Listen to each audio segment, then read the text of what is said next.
Happy St. Patrick's Day, folks. Welcome back to WrestleRant for my full review of WrestleMania 25 here today. Not my favorite WrestleMania, but it was my first WrestleMania as a WWE fan. I started watching in April of 2008, just 2 weeks shy of WrestleMania 24, as I said in my 24 review just a couple days ago. Make sure to check that out here on that channel if you haven't done so already. But yeah, like I said, 25 was supposed to be the 25th anniversary of WWE's premier pay-per-view, their grandest show of the year, and in my opinion, it fell flat. 26 was a lot better, 24 was a lot better, 23 was a lot better. It just fell flat. It was the first really disappointing WrestleMania in quite some time after watching 1 through 24 on the network in the last couple of months. But to break it down here, on the dark match, which is not available on the WWE Network. So if you don't have the DVD, I have this. I have 25 on DVD. I got it as a birthday gift a couple months after it came out. So that was pretty cool at the time, anyway. I mean, in retrospect, it wasn't the greatest event to get on DVD, but it is what it is. So you can't watch this match on the network. So make sure to seek it out on YouTube or whatever. But a dark match, which it's available as a bonus match on the DVD set. The Unified Tag Team Championships up for grabs, the first time ever in history that the World Tag Team and WWE Tag Team Championships were unified. So it pitted the WWE Tag Team Champs, Carlito and Primo, against the World Tag Team Champs, John Morrison and The Miz. I remember the feud developing over on the Raw and SmackDown brands with the Colognes picking up a win, then Morrison and Miz picking up a win, and then kind of leading to this Lumberjack match at WrestleMania. The Lumberjacks are pretty useless. They just wanted to get everyone on the show. But the match itself was really, really good. I know after hearing in interviews and stuff like that, that everyone involved was pretty pissed off that it was not on the actual card. And when you look at it, why wasn't it? I know they had, the 25 Diva Battle Royal, which was a complete train wreck. I know they had to get the women on the show, but that would have been better on the quote-unquote pre-show or the dark match than this match, which I thought was great. Even the Intercontinental title match, you could have done that on the pre-show and had JBL quit there, make it meaningful. I thought putting the tag team title match where there was a legit title change, and the last time the tag team titles did change at a WrestleMania, I thought it was a great match. Make sure to check that out as a little bonus bout before checking out the rest of 25, if you wish, if you dare, I should say. But kicking off the actual card, that was the Money in the Bank ladder match, an 8-man matchup pitting Kofi Kingston against Christian, Finlay, Kane, Mark Henry, MVP, Shelton Benjamin, and CM Punk. A really good ladder match. I always thought 24 was, like I said in that review, is my favorite Money in the Bank ladder match to this very day. And I do not remember, I do not look back on 25 very fondly, but watching this matchup back, I thought it was really, really good. One of the better Money in the Bank ladder matches at WrestleMania. Everyone played their role very well. And what I liked most about it, too, is that most people in the matchup hit their finisher at any one point. There were a couple of This Is Awesome chants. CM Punk hitting a GTS, or no, it wasn't him. He hit the GTS the year before. It was Christian who hit the kill switch on Punk off the top of the ladder. That was an awesome spot. Kofi Kingston jumping up the ladder that was one-sided as Mark Henry held it up and inadvertently, and he dropped it. Caught Kingston, did a World's Strongest Slam to him on top of the ladder. Finlay hitting people with shillelaghs, and Hornswoggle doing a Ted Pull splash off the apron on everyone at ringside. Shelton Benjamin doing his amazing annual spot by jumping off the top of the ladder on the ramp, which was great. So everyone here, I thought, played a tremendous role, even in this matchup. Even the bigger guys like Kane and Mark Henry, who kind of filled in that veteran status very well.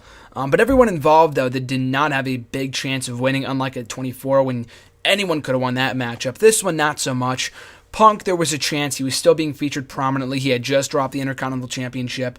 Kane, you knew wasn't going to win. Mark Henry, you knew wasn't going to win. Finlay, you knew wasn't going to win. Kingston was just getting started, so no. Benjamin, as he wasn't hot at that point in time, but he was kind of branded as a mid-carder for life, so he wasn't going to win. Maybe MVP, he had just won back the United States Championship, so it was either MVP, Christian, or Punk, and it was mostly, a lot of people were hoping that Christian would win. I don't really remember who I was rooting for. In retrospect, at that time, it really wasn't until a couple years later that I officially became a fan of Christian, but it was so evident. Based off the reaction that he got when he climbed that ladder and almost won that briefcase before he got kicked off by Kane and later CM Punk. And I talked about my 24 review, how people went crazy when Punk won at 24 because he was kind of like the underdog of that matchup. He kind of filled in that underdog role. So that was a pretty big shocker. At 25, though, sure, it was surprising, but not for the right reasons. And I understand it would lead to a heel Punk and that amazing feud with Jeff Hardy later that summer.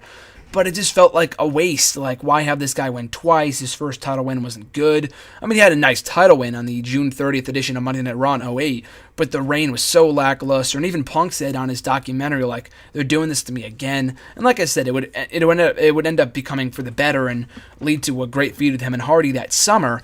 But at the time, though, I remember not being thrilled. I didn't hate CM Punk, but I wasn't the biggest fan of his when he won the briefcase 2 years in a row. So I thought, why not someone fresh, I thought Christian, if he wasn't going to be in it, if he wasn't going to win, then why be in it in the first place? And I'll get to that in a second, but I feel like Christian would have been the perfect winner here. And again, at the time, it felt like, why didn't you have him win?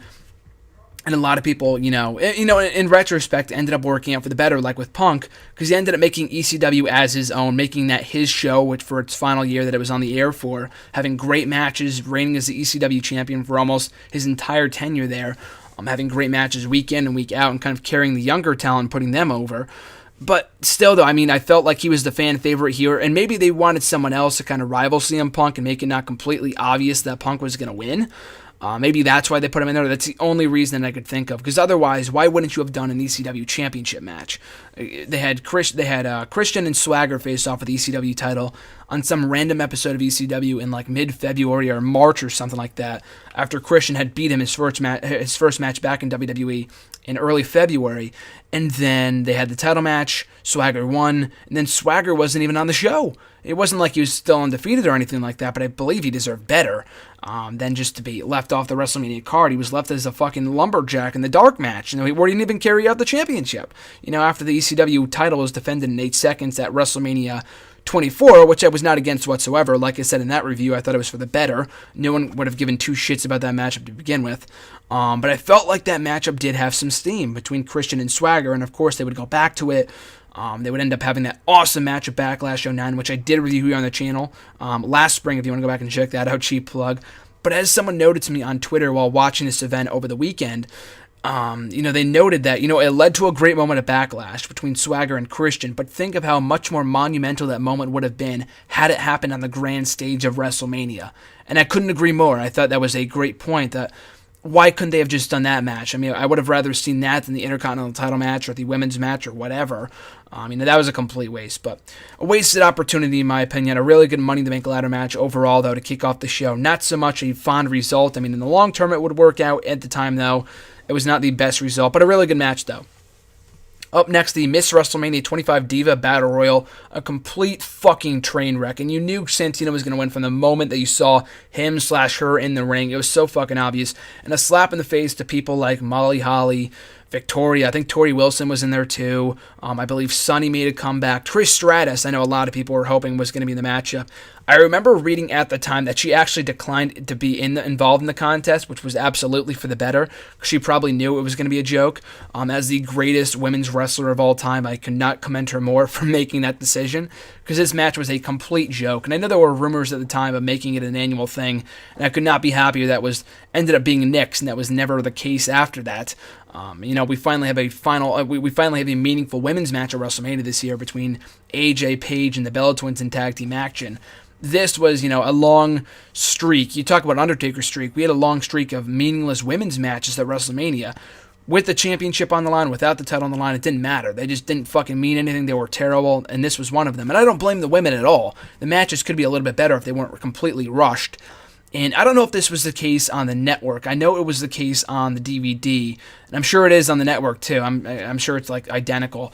But they completely cut out the Kid Rock performance, which was probably, to be quite honest with you, the highlight of this entire thing, with Kid Rock performing So Hot, I believe the name of the song was, before the Diva, or while the Divas were making their entrance down to the ring.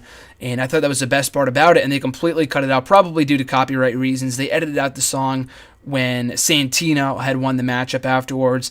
It was a complete joke. And as I said in my Extreme Rules 09 review and my Backlash review, the Santino character was a guilty pleasure of mine. It was so terrible. But, Santino, to his credit, much like Cody and Stardust, he made it work. You gotta give him props for that. So he made it entertaining. But, it was a complete waste of a women's match at WrestleMania, a complete slap in the face to some of the greats that were involved in this bout. And I commend, like I said before, people like Trish and Lita that were asked to come and do the matchup but declined because they knew it was going to be an absolute train wreck. So I could not respect them more for that decision. Up next, the 3-on-1 handicap elimination match pitting Chris Jericho against 3 WWE Hall of Famers and Roddy Piper, Ricky Steamboat, and Jimmy Superfly Snuka. So as you know, the original plan for this matchup was to do Jericho versus Mickey Rourke as promotion for the Wrestler movie, but due to the fact that Mickey Rourke's agents did not want him, being hurt or whatever so close to the movie's release, they nixed that idea. They ended up going with the Hall of Famers instead. I know a lot of people were expecting this to be complete shit, and even though it did come down to a great match between Steamboat and Jericho in the end, you got to give props to Piper and Snuka for holding their own for the time they were in there. They sold Jericho's offense. They tapped out. They were pinned clean. They didn't put up a fight whatsoever. I mean, they put up a fight, but it's not like they, refused a job to Jericho or anything like that. And Jericho, like I said with Batista at 24, deserved a better spot on this show after the amazing 2008 that he had, after reigning as World Heavyweight Champion on 2 occasions, being the Intercontinental Champion, having the feud of the year, having the feud of the fucking century with Shawn Michaels. Did not deserve to be 3 on the card behind, the 2 world title matches and a few of the other matches that were on the show. I believe he deserved a lot better than what he ended up getting. But still, though, he made it work. They had an entertaining matchup, and especially when it came down to him and Steamboat, they had a great match, a lot better than anyone ever expected it to be. So props to him. And, of course, it would, pave the way for their singles matchup at Backlash the following month. I believe Steamboat had said in past interviews that he got such rave reviews from this matchup and his performance the next night on Raw in that multi-man matchup that ended up bringing him back for the rematch at Backlash, which I believe is his last matchup to date, because I believe he hasn't wrestled since, because he ended up getting some sort of medical issue, believe the following summer, because he was supposed to be involved in the Team WWE versus Team Nexus match at SummerSlam, and then he had some health issues, so that was not the case, so he could not wrestle anymore. I don't think he's wrestled since, but they made it fun for what it was, and Ric Flair in their corner, he ended up eating a code breaker afterwards. Mickey Rourke came in the ring to confront Jericho, and they had a good face-off, and Mickey Rourke ended up punching Jericho out to a great pop, so that was dragged out a little bit. I mean, Mickey Rourke walking into the ring, taking off his clothing, and then kind of pacing around with Jericho. They were obviously trying to kill time, so that could have been shortened a little bit, but aside from that, though, a great moment and a very fun matchup for what it was worth. Extreme Rules matchup up next between Matt and Jeff Hardy. So this is another case of the story being, actually it was complete opposite from from Triple H and Orton. I hated the story for this feud, and I mean, it was around this time, coincidentally enough, that I really ended up liking Matt Hardy. I became a huge fan of his. I thought he did some amazing work as a heel, and his delivery of the lines of the material that he was given was very, very good. So I don't blame him, or even Jeff for that matter. The biggest issue with this feud was the content of it, and the idea that Matt would end up, burning Jeff's house down and all this other terrible shit. Like, it was horrendous. I mean, obviously some parts were in storyline with Jeff being hit on the road and then being knocked down in the stairwell and the pyro. That was obviously all planned, but the house burning down and even their dog dying Jack, which they mentioned on Jeff Hardy's DVD later, that was released later that year, bringing in real life issues only to add heat to the feud was so stupid and desperate. Matt didn't like it, Jeff didn't like it, and they only went with it because they were told to. But that was fucking stupid. I never really got that, and they never actually ended up coming out with Matt saying that he did those things. So I had a hope while watching this feud unfold that it would end up being a reveal that it was Christian, because Matt never technically said. He obviously heavily implied it, but he never said that he was the one to do, sans the house burning down thing. That was so fucking stupid.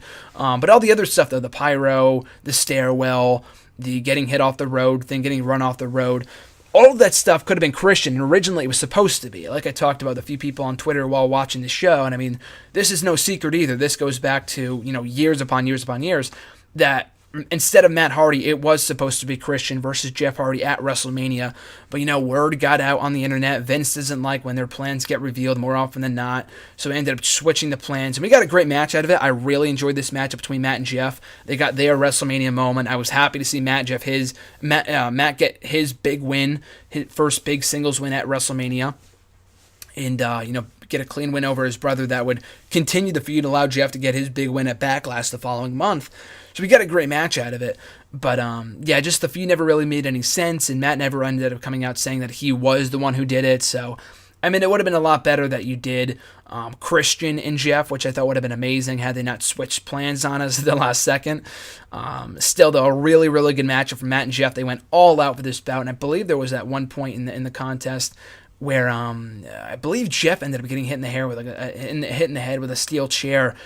This was after they went PG, so I don't know what the deal was with there. I don't know if they ended up getting fined for it, because I know Triple H actually ended up doing the same thing to Undertaker at 27 during their matchup, so I don't know what the deal was there, but still, though, really, really good matchup. Finish came when Jeff Hardy was trying to do a senton, I don't know what you call it, off the top of the ladder, like a 20-foot ladder. Matt moved out of the way, ended up hitting a twist of hate on Jeff through the steel chair. I don't know how you can describe that either. His face was like in between the chair. Connected with that, got the clean victory for the 1-2-3 for the win. So a really, really good matchup. Hated the story, love the matchup. Up next for the Intercontinental Championship, JBL defending against Rey Mysterio. And you talk about rushed builds. Like, this matchup made no sense. Obviously, they had no plans for Mysterio at WrestleMania. And in my opinion, should have probably been involved in the Money in the Bank ladder match. And I think you'd only be involved in one in his WWE career at Money in the Bank 2011. I don't think he ever did a Money in the Bank ladder match before that or after that, unfortunately. But, his style was perfect for that kind of matchup, so why they never put him in another Money in the Bank ladder match before or after that was, like, beyond me. But still, though, he should have been involved in that matchup, so they gave him this matchup instead between him and JBL. They actually ended up giving away the matchup, like, the week before on Raw, like a non-title match, like a 8 or 10 minute match or something like that, and Mysterio won clean. And he had already gotten the title opportunity before that, so there was really no point to that matchup. I guess we would end up finding out why, because this matchup was only like 20 seconds, and I was always pissed that it was badly booked, but even JBL has said in past interviews and stuff that he was the one that pitched for it to be 20 seconds. He actually wanted it to be shorter, like 3 or 4 or 5 seconds to kind of break the record, I believe, for like shortest match ever in WrestleMania history, but they nixed that. They made it 20 seconds instead, with Mysterio hitting the 619, getting the 1-2-3, and winning the title. But, I never really liked that finish. I felt like it was a complete waste. And I know that, JBL was injured at the time. He couldn't work a real match. But, he had a pretty good match with Shawn Michaels at No Way Out the month before, I believe it was. And I'm not saying he deserved a better send-off, because, it was of his wishes to go out in that manner at WrestleMania and to quit in his home state of Texas. So it really worked out well. But I don't know. I just felt like a waste of time. I mean, they probably could have done a lot more with the Intercontinental Championship. It made for a good moment with Mysterio winning the belt. But, I don't know. It was exactly what it could have been, because it's not like I was clamoring for a one-on-one matchup between the two anyway. I don't know. I just didn't really care for it, regardless of whether it was a 10-minute match or a 20-second match, though. It was what it was. Rey Mysterio walked out the new Intercontinental Champion, and JBL quit shortly thereafter. And we didn't end up seeing him in WWE for the next, I believe, 2 years. I think he showed up on the road to WrestleMania 27 before becoming a regular on TV as a commentator in late 2012, where he's been ever since. So up next, I don't even know what I'm going to say about this matchup. I mean, no words will do this matchup justice. The Undertaker versus Shawn Michaels with the streak on the line. Just an amazing matchup. I mean, what can I really say? Well, like I said, nothing I say will do this matchup justice. In that there are not enough adjectives in the book to describe how phenomenal, like no pun intended in the Phenom, whatever, another connection there, but no words that I can come up with. There are not enough adjectives out there to describe how phenomenal this matchup was between Undertaker and Shawn Michaels. Just everything about it was just so freaking great. I loved it. So just great stuff all the way around. I mean, the build was amazing. Shawn Michaels wasn't technically a heel, but he was so desperate to end the streak. And Undertaker, at his best, not even at his peak, but, even at however old he was at this time, like 40-something years old, Shawn Michaels being 40-something years old, went out there, kicked ass, had an amazing matchup. The constant finishers and the people were into it start to finish. The entrances were amazing. The people were into every single near fall. We're going crazy at ringside. The facial reactions were probably even better than the match itself, which is really saying something, of course. But, people, when Shawn kicked out of the tombstone and they got a close-up of Taker's face after he kicked out of it, when he's just laying on HBK's chest, so funny. And I mean, a picture speaks 1,000 words. A picture is worth 1,000 words, and it especially was in this scenario. So that was just absolutely amazing. So I could not have loved that even more than than anyone else probably could have. But like I said, phenomenal matchup. Really, not much more to say other than that, because just everything about it, and it obviously earned its place as the single best matchup in WrestleMania history. That can obviously be very heavily disputed, along with the Iron Man matchup at WrestleMania 12, but if not the greatest matchup in WrestleMania history, absolutely up there, and easily the best matchup of the century, if not in WWE history. Some people will say that. I don't know if I could say that, but if there's definitely a case to be made for that, because this matchup was just, if not perfect, it was out of 5 stars, 4.9999999. But I would absolutely give it a 5-star, because everything about it was just so perfect and brilliant from both guys involved. So just 2 thumbs up, 5 fucking thumbs up. If there's any one match from the show that you absolutely have to go back and watch, it is this matchup. I mean, I know that goes without saying, but without this matchup, the show would have been nothing. So HBK, going for that moonsault off the top rope. I fucking love this fantastic finish. But he goes for the moonsault off the top rope. He's about to hit the tombstone, or he's about to hit the moonsault, and Taker reverses into the tombstone for the 1-2-3 to get the clean victory, to go 17-0 at WrestleMania. Man, just this matchup, everything about it just gives me chills, and I've seen it like a million times, because like I said, I own this event on DVD. I've watched it on DVD right before WrestleMania every single year, and I've watched it on the network before. I've seen it on various specials. I watched it again this past weekend when watching the show, obviously, and it just never gets any less amazing. Like, it's always a spectacle to watch. And like I said in my 24 review, there's always a match on each of these WrestleManias that I just put what I'm doing down and I just watch the show. And it came during this match. But I put my laptop down, I turned my phone off, watched this match from start to finish, no interruption, and I do not regret it whatsoever. It was absolutely worth it. So just fantastic stuff all the way around. Just completely brilliant performance. Like I said before, there aren't enough adjectives in the dictionary to describe how perfect this matchup was. Just loved everything about it. John Cena versus Edge versus The Big Show in a triple threat match for the World Heavyweight Championship. So speaking of things that were not so fabulous, the matchup itself wasn't even that bad. It was just the fact it was just so fucking random. They had Edge randomly win the World Heavyweight Championship in the Elimination Chamber like the month prior at No Way Out. And I know it's it's a shtick that he's the ultimate opportunist. I get that, but why they did that? Obviously, they didn't have enough plan, or didn't have any plans for Edge at WrestleMania, which is mind-boggling to me, considering how he was a big star throughout 2008. He was involved in this big WWE title feud with Jeff. And like I said before, maybe things would have been different had they done Jeff and Christian, and they probably would have found another opponent for Edge. But it was just so random. And Edge, and in retrospect, it probably just should have been Edge and Cena. Big Show had no place in the World Heavyweight Championship matchup. And I know they had the whole history with, the winner gets Vicky, between Edge and Big Show anyway. Cena was only in there to win the World Heavyweight Championship. But, he was out after his World Heavyweight title, and Big Show, who had not done, fucking anything in 2008, aside from that glorious match against Floyd Money Mayweather the year before at WrestleMania 24. But, just the dynamic, it's one of those matches, like, you look at triple threat matches and see who has chemistry. Like, to me, Triple H, Batista, Orton, they're not the best workers in history. They're among the all-time greats, but they're not the 3 best workers. But that match has chemistry to me on paper because they were all involved in Evolution. You look at Angle, Orton, and Mysterio from 22. That's a prime example of a match that got less time than this. Unfortunately, I don't know how that ended up happening. But still, though, considering the fact that those are 3 guys that had phenomenal chemistry on paper, Mysterio, Orton, and Angle, who are all excellent workers. This matchup, Cena, I'm not going to say he's a terrible wrestler, but, Big Show, Edge, I know Cena and Edge have had one of the greatest feuds of all time in the last 10 years, but, throwing Big Show in there made absolutely no sense. And I know from a storyline standpoint, it kind of did with the whole Vicky thing, but it just felt like completely thrown together, like we have no other fucking idea what to do with these guys, at WrestleMania, so we'll just put them in a triple threat for the World Heavyweight Championship. It just felt so, not even organic, just felt so forced, I think is the word that I'm looking for. So like I said, the match wasn't even that bad. It was just like so anticlimactic, like, Cena wins another World Championship, After I'd seen him winning it, after seeing him reign with that championship, for the last couple of months, it just felt flat, The match itself was okay, and I wouldn't have minded if Edge, retained the title. I think Big Show winning the title probably would have been the worst thing for it, but it just felt so pointless because Edge ended up winning it back the following month at Backlash anyway, with the help of the fucking Big Show. We got that terrible revival of that feud between Big Show and John Cena for the next couple of months in 2009. So, yeah, I was not a fan of the matchup. Was not terrible, but the title change fell flat. The matchup, especially coming off the amazing Taker and Michaels match, whoever thought to put this matchup after that one was, completely brain dead. I mean, there's no words to speak on how stupid that decision was. So, I mean, was not a fan of the match. It was not terrible, but it was what it was.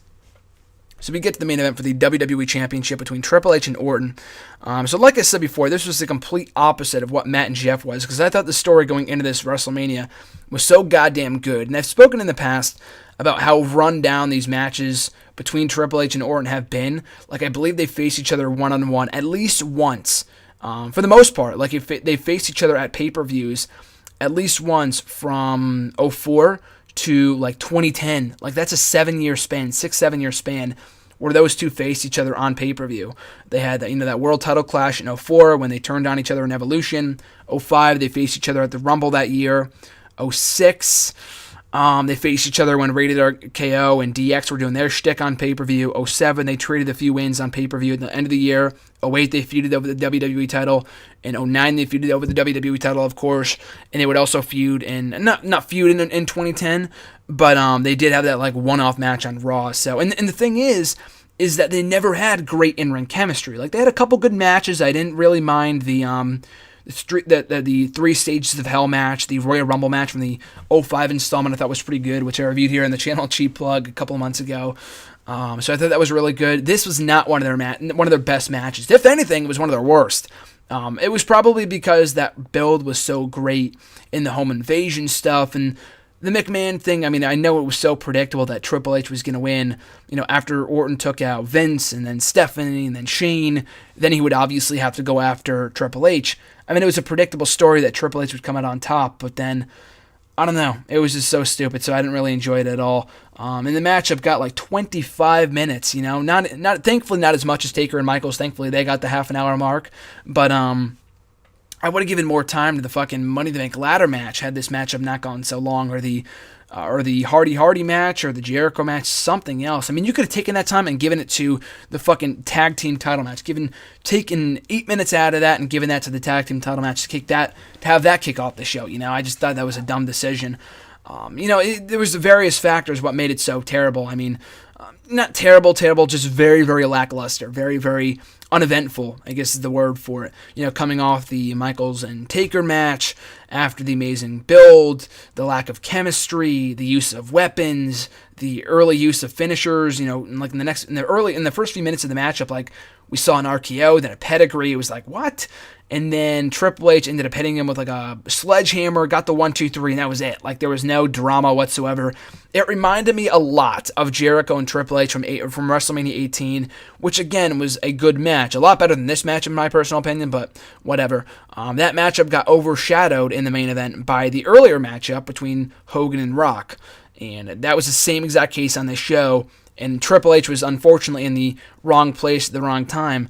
And that would be the same case on the show with Triple H and Orton and Taker and Michaels. So a very mediocre way of going off the show. And I know Orton would win the belt the next month anyway, but like I talked to someone on Twitter about it this weekend when I was watching the show, why the fuck wouldn't you just give the guy the belt at WrestleMania? You know what I mean? It made no sense. The same reason why I was very pissed off in the end, why Edge ended up winning the title back from John Cena the very next month at Backlash. Like, it made no sense. So why book the title change in the first place, So that really bothered me, but regardless, though, I mean, is it the worst WrestleMania main event out there? I wouldn't say so, but it's absolutely up there on the list of worst WrestleMania main events of all time. These two just don't have good chemistry, and like I said before, Taker and Michaels should have been in the main event. I understand why this got the main event because of the story behind it, and Orton won the Rumble and whatever else. Winning the Rumble does not automatically guarantee you a main event slot. I know it does in storyline, but it didn't in 2008. It didn't in 2007 or 2006 for that matter. So why not just go 4 fucking years in a row by not having the Royal Rumble winner in the main event? I didn't think it really mattered that much. Regardless, though, Triple H, still your WWE champion to go off the air. Just kind of an uneventful way of closing out the evening. So, as you could tell, I was not a fan of this WrestleMania. I did not watch this WrestleMania live. I only listen to like the live chat or something like that. Howard Finkel, do a live chat on WWE.com, like something dumb like that, because I wasn't going to buy it on pay-per-view or something. I couldn't go over John's house to watch it. @_John's Jargon on Twitter if you want to follow him. Cheap plug. But yeah, watching the DVD at the time in 2009, I'm like, oh, this is a good show. But, in retrospect, it was anything but. I did not think this is a good show. If anything, it was just very disappointing, very mediocre. And of course, needless to say, the only match that saved it from being a complete disaster was Michaels and Taker. Had it not been for that matchup, this show would have been a complete train wreck, complete and utter train wreck. So, like I said before, the only match worth watching from this show that you should go out of your way to watch, the only one match, if you only have time for one match, it should absolutely be Taker and Michaels. There were some other good matches, like I said before. The handicap match was not all bad. I thought it had some hope spots and was entertaining for the most part. The Extreme Rules match was pretty good. Matt was the rightful victor in that bout. In the Money in the Bank ladder match, despite the not predictable outcome, but the lackluster outcome, I guess you could say, it was a really, really good match and a best way to kick off the show. And as I said at the start of the review, make sure to go out of your way to see to check out the tag team title match, which is on the the pre-show, the dark match, whatever. Very, very good matchup. I thought that matchup does not get enough credit, as well as the guys that were involved in it, Miz, Morrison, Carlito, and Primo, and it absolutely should have been on the card itself. So I don't think it's on the network, of course. It was a dark match, but it is on the DVD set, and if you have the DVD set, make sure to watch that. I think it's on the third disc or something, or on the second disc, and or you can also check it out on YouTube or Daily Motion or whatever else. So with all that being said, thank you guys for listening to yet another one of my rambling reviews of WrestleMania. I'll be back on Saturday with my review of WrestleMania 26. Very much looking forward to reviewing that show. I thought that was a good show, my first WrestleMania that I watched live with John, so it should be a lot of fun to reminisce and watch that show back and talk about it here on the channel. But in the meantime, and in between time, folks, you guys can catch me on Twitter at WrestleRant, on Facebook at Graham Houston Matthews. Make sure to like, comment, share, and subscribe. All support is greatly appreciated. I'll catch you guys right back here on Saturday with my review of WrestleMania 26. Catch you guys then.